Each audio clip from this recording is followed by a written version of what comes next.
In 1970, my parents were driving to Fresno, California from San Antonio, Texas, to visit me and my family.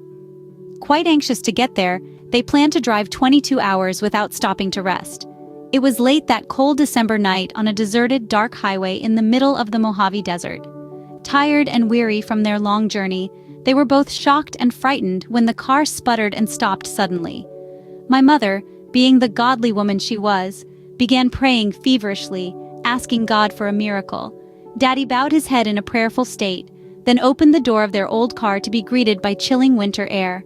He lifted the hood to find that the fan belt had snapped in two. I had always known Daddy to be a strong man, but imagining what he felt that night must have been horrifying.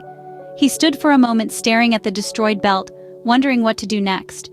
With Mother praying all the while, she looked through the windshield to see any bit of hope on his face. There was none. He simply shook his head in defeat and looked up at the stars and the cloudless sky and pleaded with God to help them. He lifted his arm to close the hood when something caught his eye.